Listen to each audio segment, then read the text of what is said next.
Assalamualaikum warahmatullahi wabarakatuh. Berjumpa kembali bersama kami di podcast Pengadilan Agama Kota Cimahi yang mengulas pengetahuan dan wawasan hukum maupun informasi tentang Pengadilan Agama Kota Cimahi. Menarik sekali bahasan kita pada kali ini, yaitu berperkara secara prodeo di Pengadilan Agama Kota Cimahi yang mungkin masyarakat umum belum mengetahuinya. Pada kesempatan kali ini akan ditemani oleh saya, Ratih Puspitasari, bersama narasumber kita Ibu Hajah Nina Raimala, Sarjana Hukum, Magister Hukum, sebagai salah satu hakim di Pengadilan Agama Kota Cimahi dan juga dikenal sebagai petenis handal di Mahkamah Agung. Bukan petenis handal. Untuk tema podcast kita pada hari ini adalah ada uang prodeo punjab. Assalamualaikum Ibu. Waalaikumsalam warahmatullahi wabarakatuh. Sampurasun. Sampes. Kelihatannya akhir-akhir ini Ibu sibuk terus, tapi meskipun Ibu sibuk selalu siap dengan kegiatan yang lain Bu ya, seperti podcast pada hari ini. Tentu dong, pasti disempatkan. Oh iya Bu, sebelum kita beranjak untuk membahas materi, barangkali ingin menyapa pemirsa terlebih dahulu. Sebelum menyampaikan tentang materi, terlebih dahulu Ibu menyapa para pemirsa, baik itu yang menyaksikan secara langsung melalui channel web atau media sosial lainnya. Assalamualaikum Akang, Teteh, Cece, Ujang, Abah yang ada di seluruh Jawa Barat, seluruh Jawa Barat atau para pecinta media sosial. Puji dan syukur marilah kita panjatkan kehadiran yang Maha Ghafur. Karena atas nikmatnya kita senantiasa diberi nafas, diizinkan untuk tetap berkiprah. Kemudian sholawat dan salam semoga tetap tercurah pada baginda alam Nabi besar Muhammad SAW, pada keluarganya, para sahabatnya, para tabi-tabiin, dan sampai kepada kita yang taat kepadanya. Amin ya rabbal alamin. Baik Bapak Ibu sekalian, betul yang dikatakan oleh host kami Mbak Ratih yang cantik ini, bahwa kesempatan kali ini kita akan membahas tentang prodeo ya Mbak Ratih ya. Prodeo tentu dengan tema tak ada uang prodeo pun jadi. Kalau orang tak ada uang abang ditendangnya. Kalau ini tak ada uang prodeo pun jadi. Oh iya Bu, pada kesempatan podcast kali ini, tema apa yang Ibu sampaikan melalui berperkara secara prodeo? Maksudnya prodeo itu apa ya Bu? Sepertinya saya sering mengenal kata-kata ini, tapi mungkin yang lebih kita kenal itu tentang hotel prodeo. Oh, ya orang mengenalnya tentang hotel prodeo itu ya ada kesamaan itu. Artinya hotel prodeo itu kan hotel yang tidak berbayar. Nah kalau di pengadilan agama itu, prodeo itu berperkara tanpa berbayar atau berperkara secara cuma-cuma gitu. Maksudnya prodeo itu bebas dari membayar biaya perkara. Maksudnya Bu, kalau beracara di pengadilan agama itu tidak boleh bayar, itu dasar hukumnya dari apa ya Bu? Kita berdasar kepada pasal 237 HIR. Bahwa di dalam pasal 237 HIR itu dikatakan bagi orang-orang yang tidak mampu berperkara atau membayar biaya perkara, maka diizinkan untuk berperkara secara cuma-cuma atau tidak membayar. Kalau dalam istilah Latinnya itu adalah costellos atau free of charge gitu. Jadi tidak kena cas, tidak berbayar gitu. Kemudian kita juga berdasar kepada Perma nomor 1 tahun 2014, dan tentu tentang tata cara prodeo itu kita berdasar kepada SE Dirjen nomor 0508 tahun 2014. Jadi kalau melihat kepada dasar hukum mengenai prodeo tersebut, bahwa perkara prodeo itu hanya diperuntukkan bagi orang-orang yang tidak mampu secara finansial ya Bu ya. Nah, apakah perkara apa saja yang bisa diajukan secara prodeo? Perkara-perkara yang bisa diajukan secara prodeo itu yang menjadi kewenangan pengadilan agama. Misalnya tentang pernikahan, ya cerai talak, cerai gugat, kemudian isbat nikah, kemudian dispensasi nikah, ada tentang kewarisan, ada penetapan ahli waris, ada wali adol dan lain sebagainya. Tentu masih banyak lagi yang bisa diajukan secara prodeo. Nah, berperkara secara prodeo itu menurut Ibu seberapa penting gitu Bu ya untuk masyarakat mencari keadilan?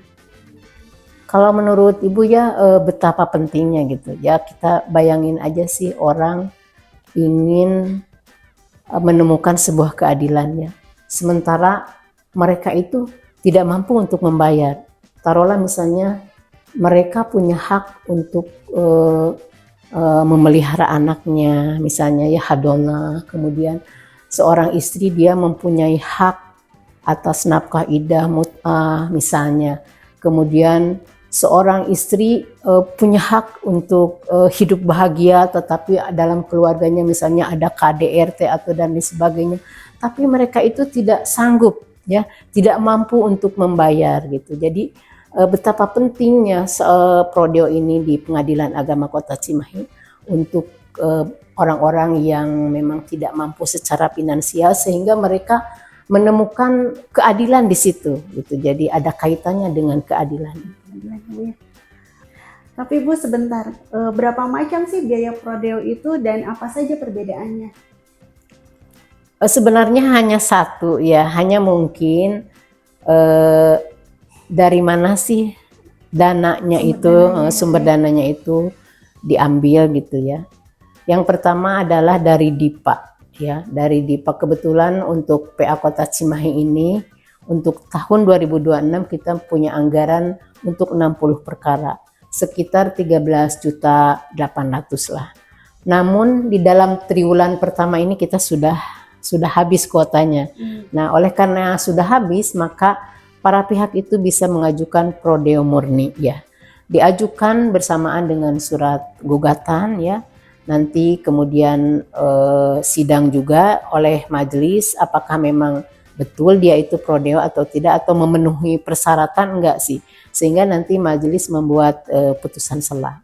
Nah, kalau boleh tahu Bu, putusan sela itu apa ya Bu ya? Jadi ketika Ketua Pengadilan Agama telah menetapkan majelis ya, kemudian majelis juga menyidangkan tentang perkara yang prodeo itu, diperiksa oleh majelis apakah dia betul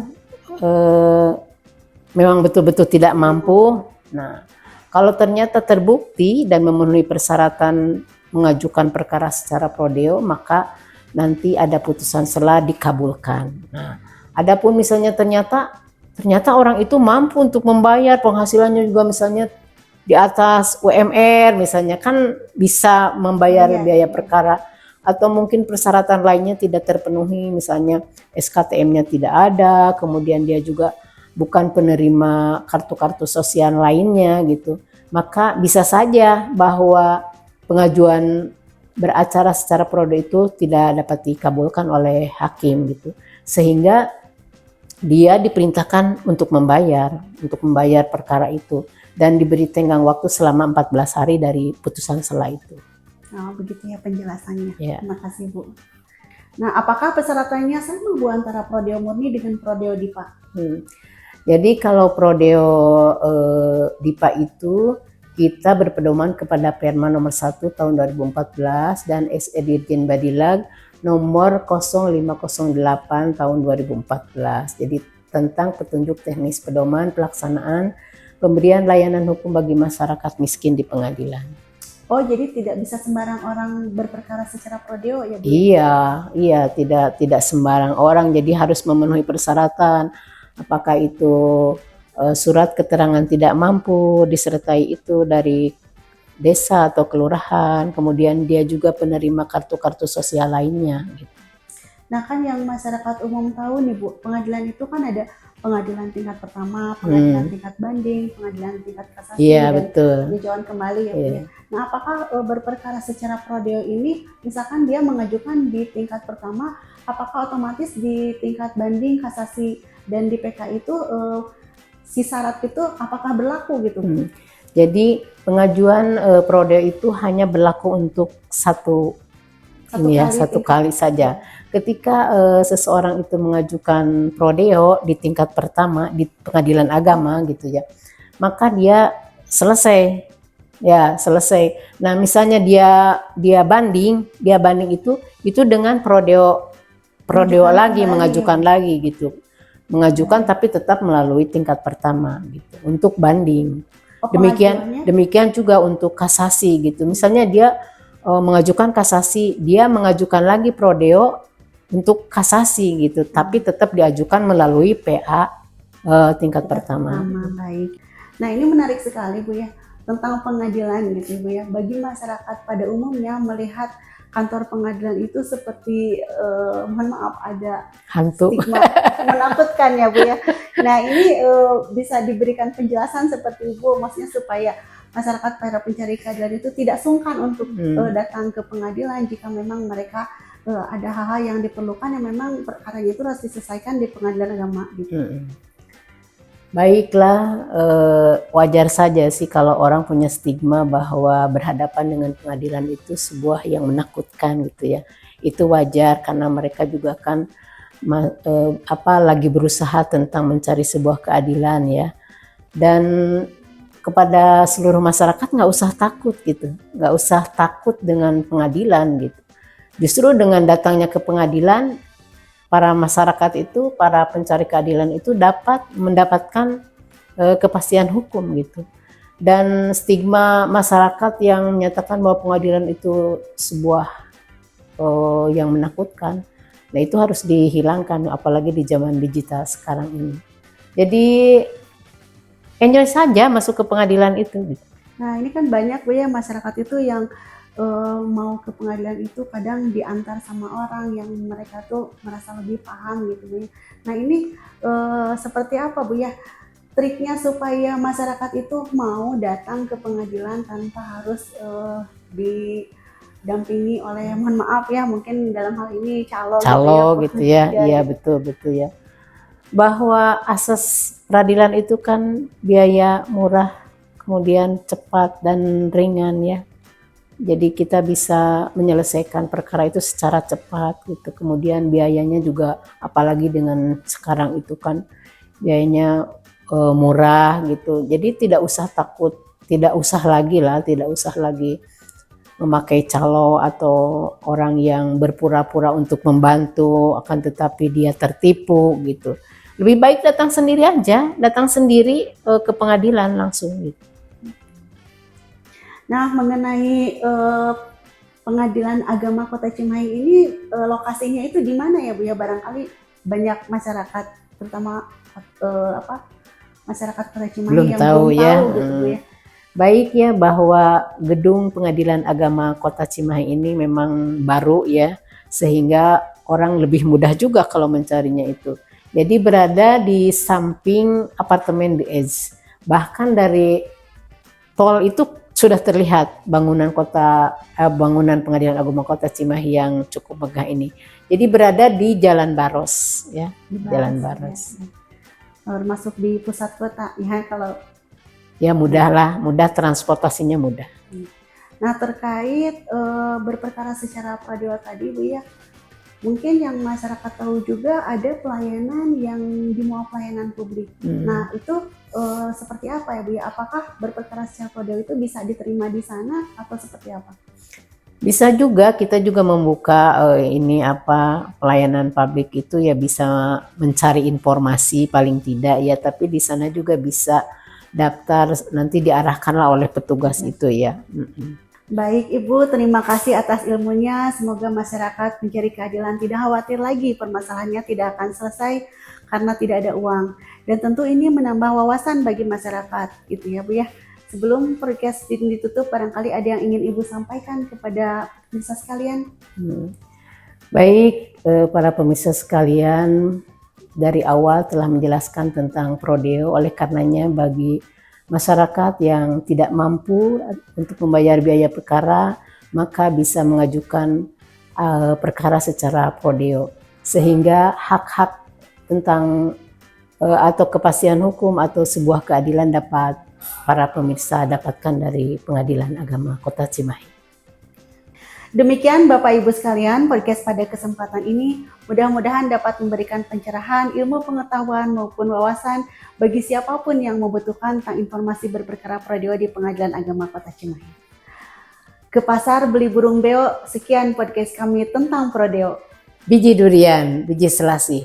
Cukup sekian dan terima kasih. Wabillahi taufiq wa hidayah. Wassalamualaikum warahmatullahi wabarakatuh. Sampai jumpa lagi di podcast berikutnya. Ibu silakan diminum dulu. Oh iya Deng, makasih Neng.